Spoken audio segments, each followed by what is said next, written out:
Қанша рет септі, қанша рет бетімнен ұратын.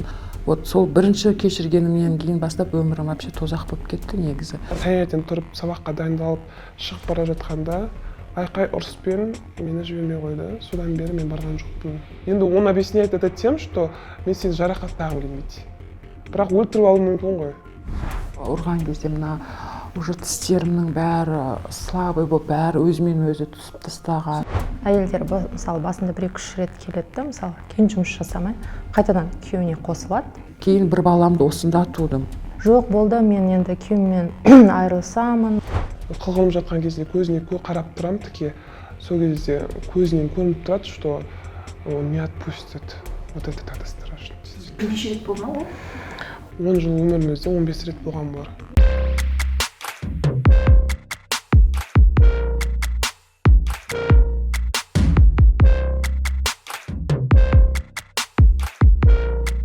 Күйеуімнен кеткен себебім енді жылдар бойы, қаншама жыл болды некелескенімізге. Ең басынан айтсақ, мысалы үшін жаста үйлендік, күйеуіміз екеуміз жас болдық. Жаңағы университетті бітіріп, жұмысқа тұрып, жас үйлендік. Жақсы болды өміріміз басында. Ешқандай қиындық не жоқ болды. Қиындық болса да, мысалы үшін қиындықтың бәрін бірге нетіп, жұмыс жасамаған мен, жолдасым мені асырап баққан, мысалы үшін. Бүкіл жағдайымды жасап, сөйтіп отырған балаларымыз туылды. Жаймендеп аяққа тұра бастадық. Сондай сөйтіп жүрген кезімізде жаңағы енді біздің қазақтың менталитеті ма, не деп айтсам болады. Жаңа түскен келін, жаңа түскен не деп жаңағы қайын жұрттан да қысым болады. Әсіресе келін ененің көзімен екен деген рас қой. Мүмкін енем қызғанды ма баласын, бірінші баласы болғаннан кейін, немесе тағы да бір жағдайлар ма, енді ол кісіні білмеймін ғой. Ол моментте қандай сезімде болғанын. Сол кісіден де көп нәрселер отбасымызға, мысалы үшін не қылды.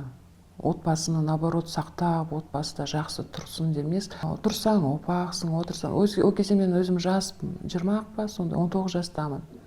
Мысалы үшін 19 жаста ол кезде мысалы үшін баласың ғой әлі. Енді ата-анаңның несінен шыққансың. Келесі сенің міндетің, бүкіл міндеттердің бәрін өзінің міндетін атқармайды, еще жаңағы келіндік міндетіңді атқарасын. Түгел ол жерде роботсың ғой. 19 жастасың, сен уже ет асуың керексің, жағдайдың бәрін жасауың керексің, тума туысқаның бар, анауың бар, мынауың бар.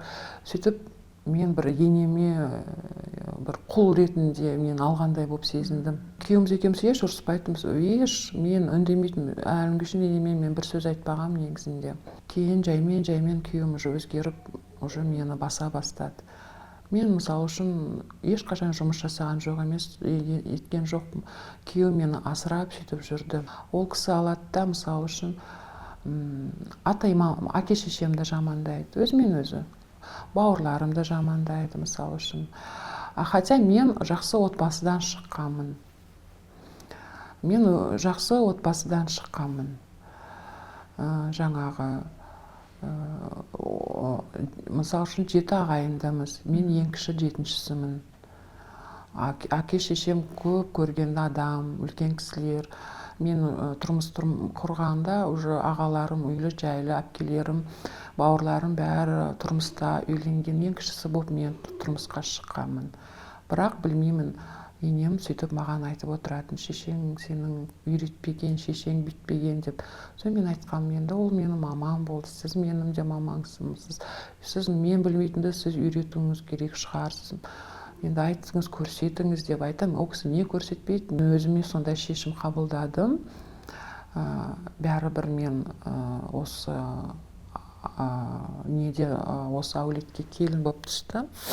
значит мен өз орнымды табуым керекпін. Қаншама енем де кім қарсыласмаса да күйеуім, енді уже балаларымыз бар, соларды отбасы болу үшін мен өзім стараться етуім керекпін тағы да деп. Әйел адам сөйтеді. Сөйтіп жүрдім, полный сөйтіп беріліп кетті мен ата енеме, атам жоқ, енем, енемнің туыстарына. Бірақ та бір плюс болды одан. Бір үлкен плюс болды, жаңағы тума туыстардың бәрі уже мені қабылдады. Өйткені бізден кейінгі үйленген әйелдер шыдамай сондай нелеге қысымға кетіп қалған, ажырасып. Түсіндірсіз ба? Біз ең үлкені болдық. Оның алдында үлкен қайнағам ажырасып кеткен, жаңағы әулеттің. Кейіннен уже біз болдық. Бізден кейінгілер уже жастар ғой, шыдамай ажырасып кетті. Сіз ғана қалыпсыз, сол ретте? Сол кезде мен ғана қалғанмын. Негізі мен қалдым, и уже олар жаймен түсіне бастады. Біз білмеймін, маған ештеңке айтқан жоқ. Бірақ іс-қимылдарынан, әрекеттеріне мен түсіндім, что уже маған уже басқаша көзқараспен уже болды. Бұрынғы давление, бұрынғы анау бәрі басылды қайын жұртымның. Сөйттік та жаңағы, бірақ та енем де басылды, кішкене басылды. Кейін жаңағы вроде бы бәрі жақсы, бәрі нормально, күйеуім де риза, сөйтіп өмір сүрдік. Дүниеге екінші қызымыз келді, үшінші қызымыз келді дегендей. Жалпы 5 балаңыз? Иә, 5 балам бар, 5 баланың анасымын. Қайын жұрттың жаңағы жағдайын жасап, соларға жағынан деп, ортасында балалар туылып жатады, балалардың жағдайын жасаймын деп жүрген кезде уже мен күйеуім басқаша болып қалды. Көрдіңіз ба, бұл жерде қандай проблема? Бәрін әйел адамға ысырып қояды ғой, қайын жұрт болсын, күйеу болсын. Сол кезде күйеуім уже жаңағы өзгеріп кетті. Өзгеріп кеткен кезде үйде түнемейтін, жаңағы жас семья болғаннан кейін үйіміз болған жоқ. Енеммен тұрдым, енем үйін сатып, басқа жақтан үй алып, сондай өзінің личный эгоизмінің әрекетін жасады. Семья, күйеуіміз, бала шағам екеуміз үйсіз қалдық. Сөйтіп анда квартирада тұрдық, мында квартирада тұрдық. Енем өзі кетті менен. Көп қыдыратын болды, измена жасайтын болды. Қол көтере бастады. Енді естественно, баламен үйде отырасың, күйеуің түнде бір күн жоқ, 2 күн жоқ болса, әйел адам болғаннан кейін, ол кезде еще жассың, өзің 22 жастамын ол кезде. Айтасың, қаяқта жүрсің, не істеп жүрсің, жұмыстамын, мүмкін емес қой, әйел адам болғаннан кейін бәрін білесің ғой. Иә, измена жасап жүретін, жұмыста да, былайда қыдыратын, тапқан ақшасының бәрін соларға жұмсайтын. Ұрысқанда мен онымен ұрыспайтын, мен кәдімгідей әшейін объяснение сұрайтынмын. О кісі жаңағы ашуланып, нервничать етіп, ұрысып, сөйтіп стараться ететін үйден кетіп қалуға. Ол кезде мен оны түсінбейтінмін. Білмеймін, неге екенін жақсы көретінмін. Мен күйеуімді сол жақсы көргенімнен көпсін кешірдім ғой. Сөйтіп мен жаңағы үйде өз-өзімен ғана өмір сүріп қалғанмын. Сөйтіп балалармен ғана өмір сүріп сөйтіп жүре берген. Күйеуім өзім білгенін өзі жасап жүрді. Айлығын алса, үйге продукт алып келеді, балаларына ғана киім алып береді. И то мен скандалмен, ұрыспен сөйтіп. Бөлек тұрдыңыздар, иә? Бөлек тұрғанда жұмыстамын деп жүретін ғой. Мен үйде өзім, үйден ешқайыққа кетпейтін ол кезде. Неше күн үйге келмейді? Келмегені ең көбі бір апта. Досының үйінде жүрем дейді, бауырының үйінде жүрем деп сөйтіп жүретін. Сөйтіп қыдырып, сөйтіп ақшасын, сөйтіп анда кафеге барады, мында барады, боулингке барады, сөйтіп жүретін. Кейін уже мен кәдімгідей уже изменасын бәрін раскрыть етіп, жаңағы неткеннен кейін, сол кезде ең бірінші мен шешім қабылдағаным, сол кезде мен кетсем болды, ажырасам дедім. Бұндай өмір маған керек емес деп үйіме қайтып барғам. Қайтып барып, бір айдан кейін ол келді. Енді әке шешем үлкен болғаннан кейін қосып жіберді. Кешірдім, иә. Кешірдім, үйттім, бүйттім, күйеуім енді айтты, олай болмайды, үйтпейді, сөйтпейді депші. Ол кезде бірақ қол көтермейтін күйеуім. Келгеннен кейін бәрі нормальный болатын. 1 ай, 2 ай, жарты жыл айбат болды, бәрі дұрыс. Кейін жаңағы уже басқаға нететін. Вот сол бірінші кешіргенімнен кейін бастап өмірім вообще тозақ болып кетті негізі. уже анандай жұмыс жасамайтын, вообще жұмысты жасамай қойды ол. Сіз асырадыңыз ба сонда? Сонда я өзіміз уже о кезде өзіміз үй алып алдық. Үй алдық. Жаңағы асырағанда осы жаңге пособияма өмір сүрдік қой. Сөйттік, ол маған, мен пока жұмысқа шыға алмаймын, пока мен, короче, что-то менде происходит, мен сындым, бірдеңке, анау, мынау деп көп сылтау айта берді. Деді, маған бір уақыт бер, мен демалып алайын деп сөйтті. Уақыт берілді, уақыттан уже өтіп кетті жағдай.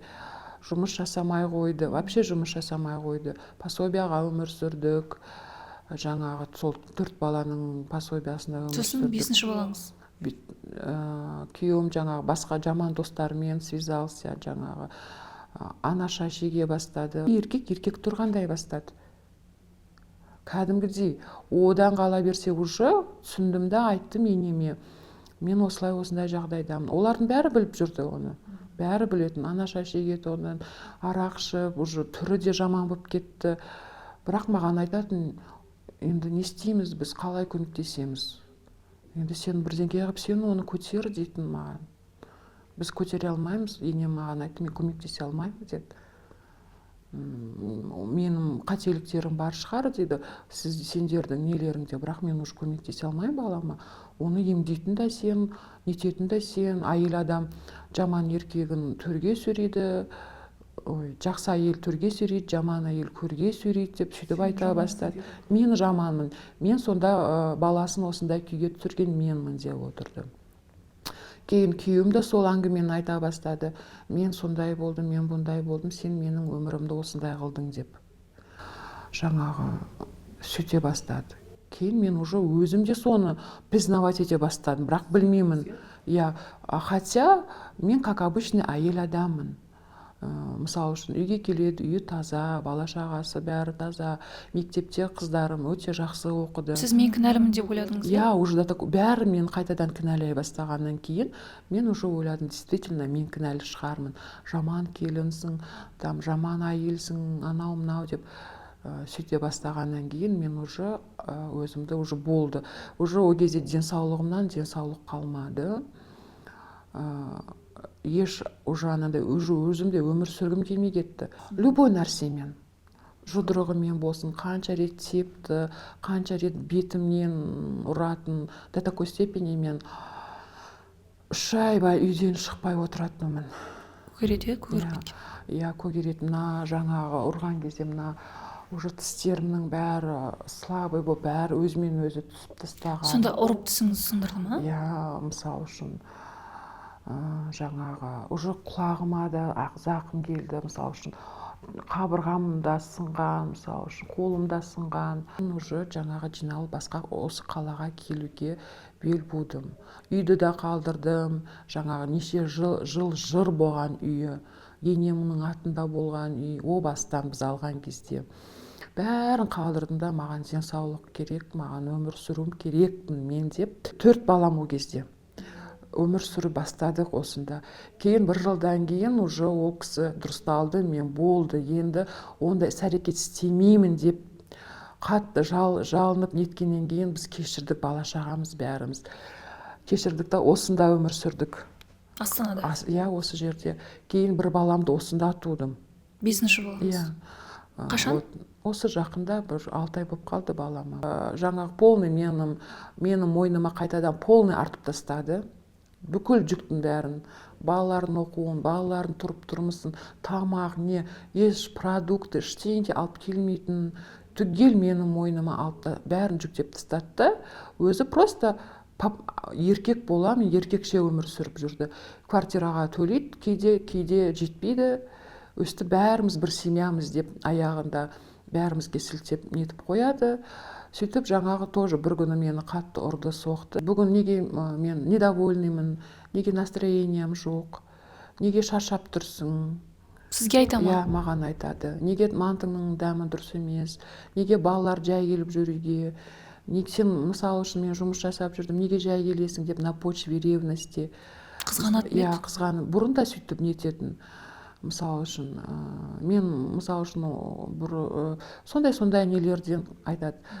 Мен оған түсіндіремін, бүйтіп былай десем, сенбейді, еш сенбейді. Өйткені өзі сондай жасап жүрді ғой, мысалы үшін. Түсініп тұрсыз ба? Сізді біреумен жүріп деп ойлайды. Жұмысқа барады, мен сол жерде біреумен у меня служебный роман деп ойлайды. Мен 2 қабатым ғой уже. Екінші баламады, үшінші баламады, ондай болған кезде де солай болатын. Ол кезде мен түсінбеппін ревность. Сондай на почве ревности. Күйеуім бұрыннан, оказывается, сондай екен. Любой айналып далаға шығып келеді, темекісін тартып келеді. Любой бірдеңкеге уже не причина іздейді да. Ұрады сосын. Причина іздейді, мен болды, қоя берші, давай кейін сөйлесіп аламын, сөйте бала-шаға деп сөйтсем, оған это не волнует, оның өзінің бірдеңкесі. Білмеймін, не сол жаңағы ішіндегі жаман нәрсесін сөйтіп шығара ма, агрессиясын, агрессия ма, оны мен еш әлі күнге түсіне алмаймын. Неге сондай? Неге солай бір какой-то бір мысалы үшін мантының тұзы болмай қалса, немесе қызым задержаться етіп уақытында келмей қалса, не үшін ол до такой степени агрессиясын көрсетеді? Неге сізді ұрады? Ұрады. Білмедім соны. Сол сөйтіп өзінің бірдеңкесін ішіндегісін шығарғысы келе ма, боқтайды, малсын, скотинасын деп неше түрлі сөздермен бағалағаттап, сен сондай мені неттің, бүйттің деп, мен неткеннен кейін мен өзімді просто ойладым. Қазір шығып далаға, машинаның астына түсіп қалайын ба деп, уже сондай пландарым кетті да. Барып жаңағы бомж болып кетейін ба, сөйтіп кетейін ба деп ойлаған күндерім де болған. Осы соңғы рез. Бірақ бір кезде өзім резко есімді жидым. Мен не үшін айтып отырмын, Құдай сақтасын. Күйеуіңіз сондай дейін жеткізді ма сонда? Бомжға дейін? Иә, мен сөйтіп ойладым. Ақыр мен сондай жаман екенмін. Мен соншасын оған кешіріп, енді қайтадан маған сол өмірді әкеп енді мына жаққа көрсетіп отыр. Қайтсам мына жақта ешкіміміз жоқ, не ата-ене жоқ. Менің әке-шешем баяғыда қайтыс болып кетті. 2 қабат сол кезде көшеде қаңғыртып жіберді. Иә, сөйтіп мені жіберді. Мен неткен жоқпын. Ойладым, полиция шақырайын ба деп. Уже туатын кезім ол кезде. Сосын ойладым, полиция шақыртсам тағы болмайды. Соны деген жаңа қайтып үйге өзім кірдім. Кірдім да, қарасам 2 қызым оны уже успокаивать етіп жатыр екен. Қарасам ұйықтап қапты. Сон жарайды дедім да, келесі күні уже ай күнімде жетіп қалды босанатын. Ойладым, не болса да енді осы жақтан аман есен босанып, нетіп алайын дедім да. Сөйлеспей үндемей жүрдім. Я сенікі дұрыс. Не айтпаса да үндемей жүрдім. Сөйтіп жүрдім. Ойладым, кейін босанбағаннан кейін енді сәл жағдайы дұрысталатын шығар дедім. Жоқ, еш дұрысталған жоқ. Унижать еткеннен кейін өзім позволять еттім бұрын жас кезімде. Соны қазір өкініп отырмын негізі. Босанғаннан кейін уже мен түсіндім, что қазір ажырасуға? Ажырасуға не жаздым заявление. Әйел адам бәрін өзі істеу керек дейді. Ер адам ол білгенін істейді, әйел адам қалғанын бәрін өзі істейді дейді. Әйел адам бәрін істейді. Үйге жаңағы балаларды да тәрбиелейді өзі жалғыз, үйдің жағдайын да жасайды, ақшаны да таба алады қазір әйел, бәрін жасай алады. Бәрін сен өзің істеуің керексің дейді. Сіз неше жыл бірге болдыңыз? 18 жыл біргеміз. Айтыңызшы, егер 18 жылдың алдында сол кезге оралсақ, нені өзгертер едіңіз? Мен, наверное, шынымды айтсам, біріншіден мен, наверное, 2 қызымнан кейін ажырасып кетер едім. Екіншіден, ешқашан мен ешкімге жаңағы жағынбас едім, особенно ата-енеге, күйеуіме. Ешқашан оны мен істемес едім. Жақсы болып кетеміз деп ойламас едім. Сөйтіп менің жасаған іс-әрекетімнен күйеуім разы болып, ата-енем разы болып, тума-туыстары разы болады, мен жақсы болып кетемін деп мен ешқашан жағынбаушы едім. Махаббат деген меніңше жоқ сияқты. Вообще ер адам мен әйел адамның өмірінде махаббат деген жоқ. Басында енді қыз бен жігіт болып жүрген кезде, үйленген кезде болады ол, кейін ол махаббат бір басқа бір нәрсеге өсетін сияқты. Балалар туылады, ол жаңағы біздің махаббат сол балаларға деген махаббатқа, біздің махаббатты соны балаларға беруіміз керекпіз. Өзіміз, например, жаңағы бір-бірімізді сыйлап, бір-бірімізді түсінетін жағдайға Сіздерде болмады. бауыр болуымыз керек еді. Ондай жоқ. Менің күйеуім өзіне ғана махаббатты требовать ететін екен. Қазір ойлап қарасам, бүкіл мына уже 19 жылға кетіп бара жатыр ғой. Соның бәрін бүйтіп ойлап қарасам, менің күйеуім только требовал от меня. Любви. Только соны ғана. Требовал любви, заботу, требовал все, какую-то дыру в своем сердце, соны хотел он как-то закрыть. И должна была это сделать я. Полностью я. Еще на балаларымыз, я не знаю, Аллах как-то нам дал таких детей. Они у меня сами как-то по себе, они такие, или из-за того, что в такой семье выросли, такие слишком умные, слишком такие уже все знают. Настоящее, например, всегда показывает наше будущее, оказывается. Если в настоящем у вас, например, такие отношения, оно и в будущем останется. И в настоящем, если человек не меняется, он и в будущем не поменяется. Не надо жить с такими надеждами, что вот что-то изменится, вот что-то случится, и вот что-то изменится. Типа. Вообще не надо так думать. Нужно просто себя в руки взять и продолжать жить, но без него. Без него. Не надо это терпеть. Никто не имеет права тебя избивать, про тебя что-то плохое говорить. Никто. Если это так, он пусть так и живет в своем прошлом, в своем вот этом плохом мире, в болоте. Но нельзя так жить. Мне надо было столько лет с ним прожить, чтобы у меня я это поняла, я это осознала в действительности. И мне просто жаль, что только одно, мой муж, имея с собой все в данное время, практически все у него есть, но он ищет что-то другое. Человеку 40 лет, и что-то он ищет другое. Не знаю что. Счастье у него все в руках, с собой рядом у него . Но ему этого не надо. Он что-то ищет другое. Я не знаю что. Я так и не поняла его за все это время, что. Но я не думаю, нет, женщины не должны терпеть. Не должны смотреть на то, что они хотят. В первую очередь, женщины, мы должны думать о себе. Самое главное, о своем здоровье и о нашем настоящем. Потому что завтра, не дай Аллах, если что-то такое будет, смерть или еще что-то, ты уже не сможешь видеть это все, видеть, как твои дети живут. В этот мир же наши родители привезли нас, родили нас. Аллах нас сюда отправил не для того, чтобы мы умирали или нас избивал наш самый дорогой, самый родной человек, как многие женщины думают. Нет. Мне кажется, уже когда все, женщина должна точку поставить. И все. И дальше Аллах все равно нету. У него есть свои планы. Өкінішіңіз? Өкінішім, что я прожила все эти годы с ним, 18 лет, ожидая, что все будет хорошо. 18 жыл өтіп кетті, да? Все будет хорошо, все будет нормально, и все. Я, в общем, выклалась на все 100%, но результат 0. Я в минусе. В данное время из этого брака я в минусе. Нету ни здоровья, нету никакой самооценки, нету никакого психологического спокойствия.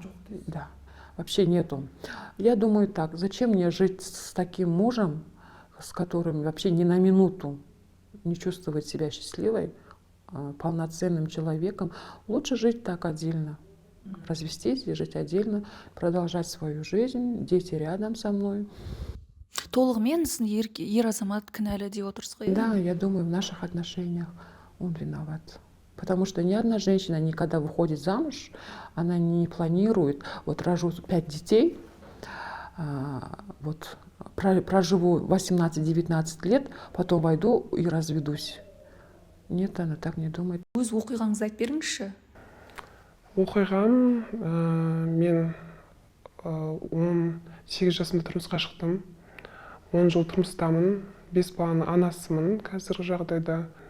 Сен адам секілді санамайды жолдасым мені. Адам секілді санамай, өзіне көп алып, өзінің, былайша айтқанда, ислам шариғаттың заңын да бұзып, Қазақстан Республикасында заң бұзып, өзін ерекше бір сезініп, мені бір жаны жоқ имущество сияқты сезініп, қалай айтсам болады. Орысшада айта берсеңіз болады негізі. Иә, мені как имущество қылып, менің жаным жоқ секілді, өзіне пайдалы бір мүшесі сияқты қабылдауы. Не істеді сонда нақты? Нақты әртүрлі енді эмоциональный насилие дейді ғой. Сенің көңіліне қарамай критика көп болды мысалы. Көңіліне қарамай көп нәрселер айтатын болды. Не дейді? Сен қабілетің жоқ, сен ешқандай ештеңеге жарамсызсың, сен менің арқамда жүрсің, мен адам қылып отырмын, асырап отырмын сені, ешқандай құның жоқ сенің бұл өмірде деген сияқты. Иә, сондай сөздер айтатын болды. Сосын өзімнің бостандығым болған жоқ үйде. Соңғы уақытта неге мен үйден айқай ұрыс болды, соңғы уақытта менде бостандық болған жоқ. Қазақтарда бір факт бар, постоянно осы факт негізі көп ер адамдардың несінде, жүрегінде әйел адам ер адамнан бір саты төмен дейді. Бірақ бір саты төмен дегенге келісетін шығармын, но 1000 саты төмен қылып тастамау керек. Менің жағдайымда бұл кісі бір саты емес 1000 саты төмен қылып қойды. Қалай болды? Нақтырақ айтыңызшы, жалпылама айтып жатырсыз да? Нақтырақ айтсақ, жаңағыдай менің құқығым болған жоқ. Үйден шығып, салон мысалы, сұлулық салонына баруға құқығым болмайтын. Өзімнің туыс-туғандарыма баруға құқығым болмайтын. Өзімнің жеке інілеріммен туған әке-шешеммен араласуға құқығым болмайтын. Мүлдем араластырмайтын бе еді? Иә. 10 жыл бойы араласпадыңыз ба? Араласуға қарсы болатын көбіне. Көбіне қарсы болатын. Тек ол кісіден рұқсат сұрауым керек болады. Ол жібермейді бәрібір. Иә, әрине. Әрине оған ыңғайлы болса. Мысалы, соңғы кезде мені тойға шақырды. Мені тойға баратын құқығым болған жоқ. Мен айналамда енді қазір дүниеден өтіп садақа болады ғой. Ас болады. Ондай жерлерге баруға менің құқығым жоқ. Менің жаңағы құл сияқты отбасыда орным сондай құл сияқты. Я хозяин дома дейді маған жолдасым. А ты хозяйка дейді. Ты хозяйка, стирай, готовь. А я хозяин дома, я знаю сам, когда вернуться. До 3 часа ночи я могу, например, гулять деген сияқты. Келеді үйге, бірақ өзі еркінде. Не істеп, не қойса да, арақ ішсе де, алкоголь ішсе де, достарымен қыдырып кетсе де, басқа қалаға жол жүріп кетсе де, ол өзі білетін, менен сұрамайды ешқандай рұқсатты, менен келісім болмайды. Ал егер менің жағдайыма келгенде, мен одан сұрауым керек, и так-та сұрағанның жөнінің өзінде де маған келісім бермейді ғой енді. Сіз оқуыңызды тастап кетіпсіз, иә? Соны айтып беріңізші. Оқуыма жібермей қойды. Бірінші курста ма? Бірінші курс студент болған кезімде күйеуге шықтым. Сол кезде каникул уақыты болатын, сол кезде каникул болғаннан кейін таңертең тұрып сабаққа дайындалып шығып бара жатқанда айқай ұрыспен мені жібермей қойды. Содан бері мен барған жоқпын оқуыма. Оқуымды тастадым сол. Оқымайсың деді сізге? Бармайсың деді. Мен өте, қалай еді, закомплексованный болғанмын. У меня был комплекс, я считала, что я не имею права все благое, то, что имеется. И 17 жастамын ғой, 18-демін енді. Баламын, мен өзімді көп ограничение жасағанмын, құқығым жоқ деп ойлайтынмын. Құқығым бар, адам екенімді бір соңғы жылдары білген шығармын. Оған дейін жаңағы өзімнің туған төркінім жағымнан да бір кінә бар. Не дейді ол кісілер? Детская травма дейді ғой. Детская травма. Олар қатты ұстаған біздерді. Ұрып сөйтті ма? Ұру да болды. Әке-шешем жағынан ұру да болды.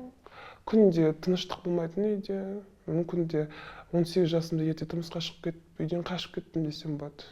Сосын қайтадан осындайға тап болдыңыз, иә? Қайтадан болғанда, негізі есі шындығына келетін болсақ, егер де салыстыратын болсам, тұрмысқа шыққан өмірім намного лучше. Әке-шешеңізбен тұрғанда, иә? Чем әке-шешеммен. Әке-шешеммен тұрған кезде өте үйде күйзеліс болған. Қаржы болмаған үйде, бірақ мен білемін, что кейбір отбасыларда қаржы болмаса да, барлық жағдай жаман қиын болса да, бір береке, бірлік, татулық, жылулық болады все равно, да. Ал біздің семьяда негізі қаржы деп те айта алмаймын, бәрі болды, көлігіміз болды, машинамыз болды, бірақ бір жылулық жетіспейтін, бір салқындық. Я себя ощущал, как будто во время болады ғой, соғыс уақытындағы, күйзеліс уақытындағы халықтың жағдайы қиын болады ғой, сондай детство болды. Көніп келгенім, ақша тауып жатыр ғой, плюстары көп қой деп. Көп ер адамдардың ондай плюстары жоқ қой кейде. Ондай плюстары жоқ, қаражат таппай, үйдегі қаражатты алып, жаңағы лудомания дейді ғой, азарт ойындарға салынып, сөйтіп жүрген адамдар көп қой. Сол жағдаймен мүмкін өзім салыстырған шығармын. Измена жасады ма сізге? Да, всю жизнь измена болды. Мен күйеуге шыққаннан бастап измена болған, бірақ мен оны соңғы уақыттарда білдім. Оны мен қазбалап іздеген жоқпын, Алланың өзі менің қолыма әкеліп берді, себебі бұл кісі көп шектен шығып кетті. Сөйтіп есептеймін, себебі егер де ол шектен шықпаған болса, Аллах тағала оны көрсетпейді ғой, жасырып та қоятын еді. Мысалы, ескертпей стоматологқа кеткен жағдайымда, ескертпей дүкенге кетсем. Кәдімгі үйдің жанындағы дүкенге барған кезде? Иә, қылғындыру болды. Қылғындыратын еді. Сол қорқынышта қылғындырған кезде сен өзің түсінесің, что 2-3 минуттан кейін өмірің үзіп кететініне, ауа кислород жетпей қалады ғой. Действительно, өте қорқынышты жағдай. Менің жолдасым ұрып соқпайды, физически ешқандай боль не причиняет, именно қылғындырады. Енді он объясняет это тем, что мен сені жарақаттағым келмейді. Бірақ өлтіріп алуы мүмкін ғой. Состояние аффекта, состояние агрессии, адам деген өз-өзін ұстай алмай қалуы мүмкін ғой. Қылғынып жатқан кезде көзіне қарап тұрамын тіке, сол кезде көзінен көрініп тұрады, что он не отпустит. Вот это тогда страшно. Сіз бірнеше рет болды ма ол? 10 жыл өмірімізде 15 рет болған бар. Өмірден өтіп кетем ба деп, күйеуімнің қолынан өмірден өтіп кетем ба деген қорқынышым болды, честно. Сосын қорқыныш болды. Всю жизнь я боялась мужа.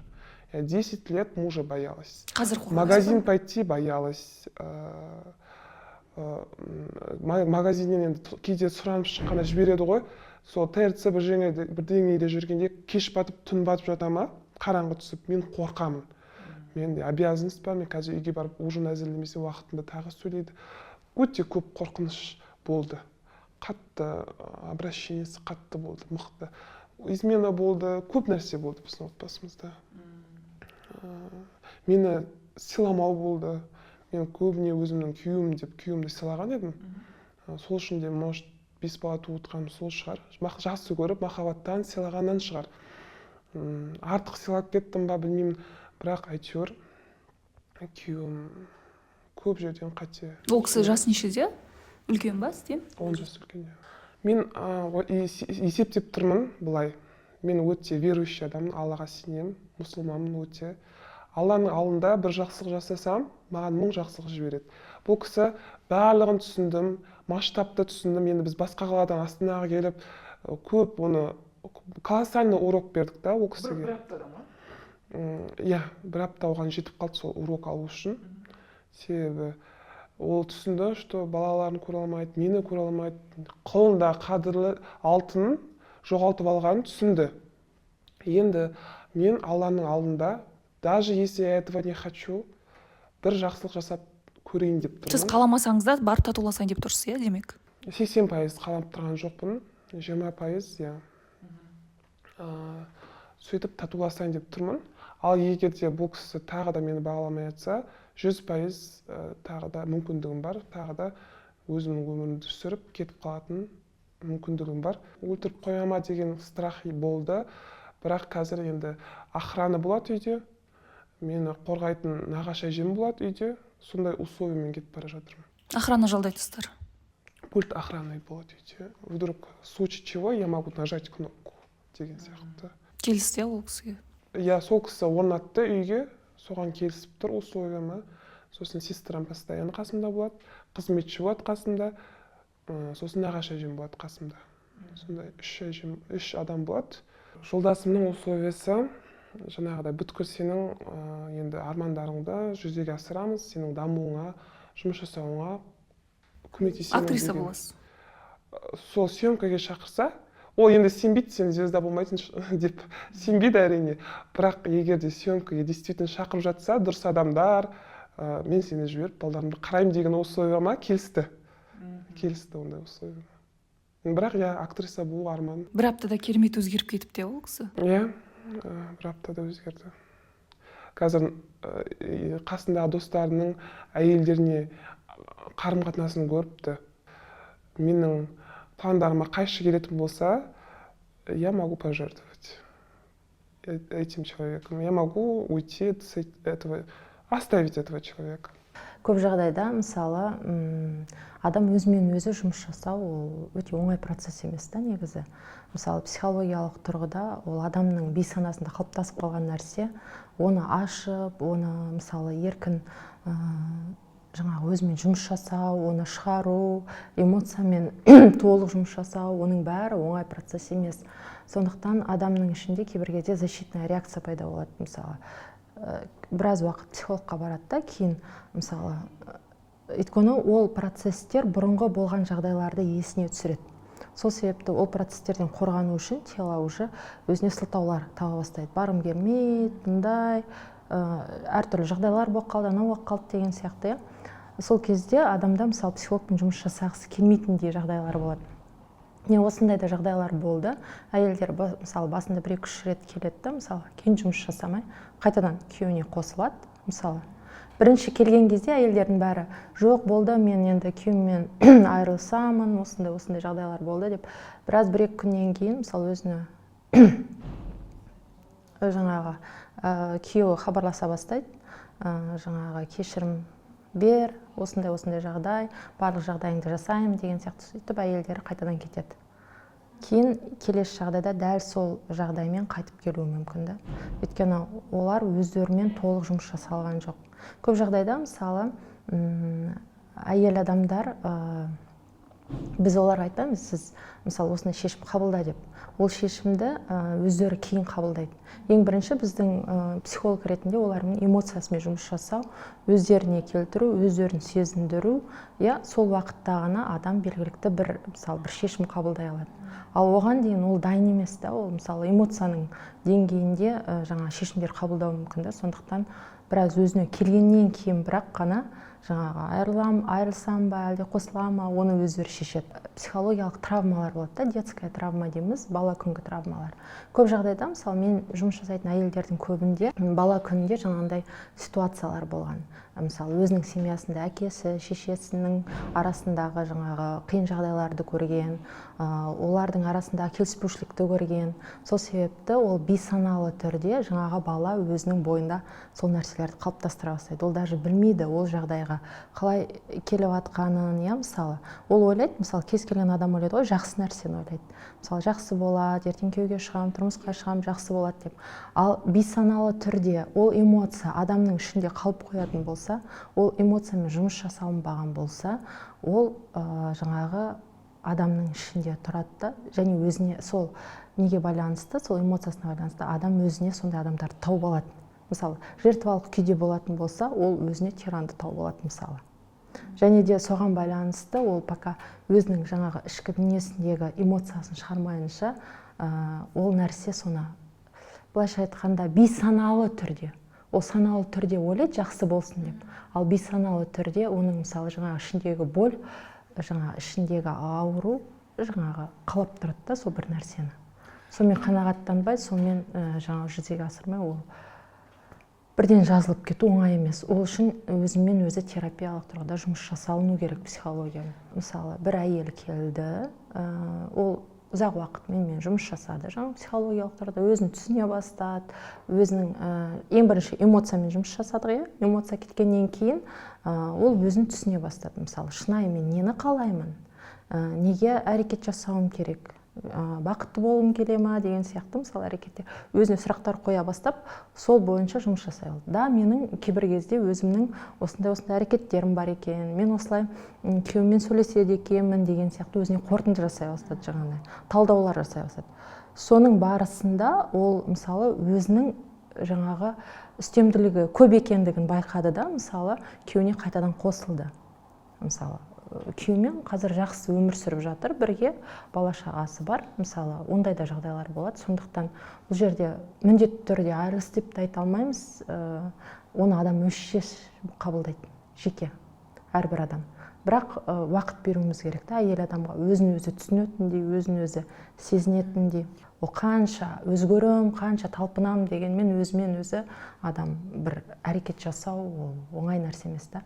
Даже мысалы кез келген адамның өзін, мінезін өзгерту, жаңа көңіл күйін өзгерту ол оңай нәрсе емес, оған біраз уақыт керек, адам сезіну керек, жаңағы адам осы бір этаптары бар да өзінің, мысалы психологиялық тұрғыдан сол этаптардан өту керек. Ер адам мысалы өзгермесе, біз адамды еш уақытта өзгерте алмаймыз негізі. Біз тек өзімізді өзгерте аламыз. Біз егер өзіміздің қарым-қатынасымызды, өзіміздің көзқарасымызды өзгерсек, біздің әлеміміз де өзгере бастайды. Егер ол адам жаңағы әйелдің адамы болатын болса, ол қалады сол жерде, өзгеріс жасайды. Ал егер оның адамы болмайтын болса, жаңағы бой бермейтін болса, ол міндетті түрде кетеді, ол жерде қалмайды да, мысалы.